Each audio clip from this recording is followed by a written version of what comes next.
Hello again, and greetings from Sunny Hill. Here today with another Minister's Moment, as I am each day, Monday through Saturday, around 2:30 p.m. Today, because it's Memorial Day, I wanted to share a couple of things with you.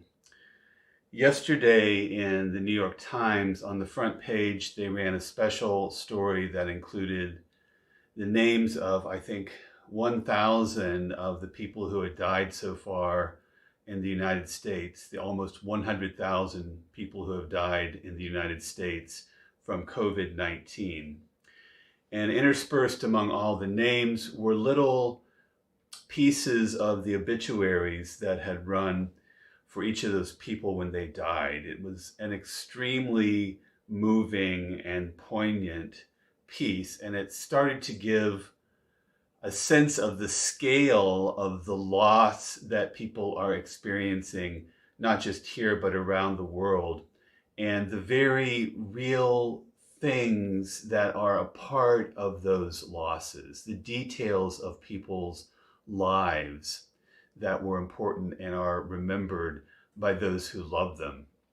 Some of the things that were included in those excerpts were phrases including, "Her background birds ate right from her hand," "Could fix almost anything," "First Black woman to graduate Harvard Law School," "He could spit a watermelon seed halfway across a double lot." Her favorite quote was, "I am as good as you are and as bad as I am." Saved 56 Jewish families from the Gestapo. Could be a real jokester. Thought it was important to know a person's life story. Saw friends at their worst and made them their best. Would stay awake the whole night shift because she didn't want anyone to die alone. Freed from life in prison. Her last words were, "Thank you." Those are just some of the excerpts from the piece in the New York Times, which put together the names and little tidbits from obituaries from just 1% of the 100,000 people who have perished from COVID-19 in the United States. As we celebrate this Memorial Day today, we do, of course, want to remember those who have fallen and died while in service to this country, in military service.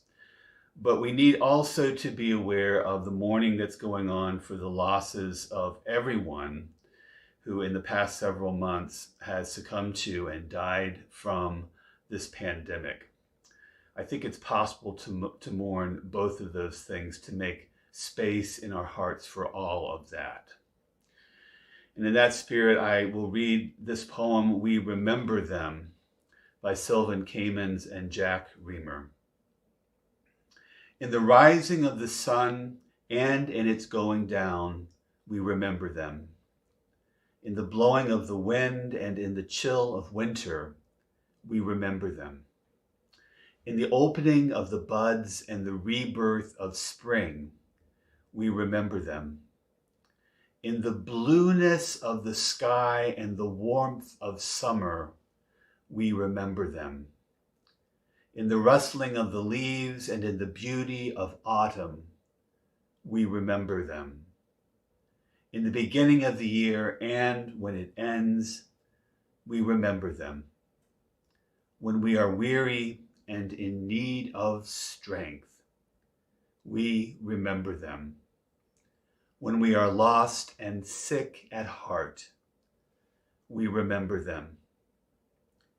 When we have joys and we yearn to share, we remember them. So long as we live, they too shall live, for they are now a part of us, now and always. We remember them.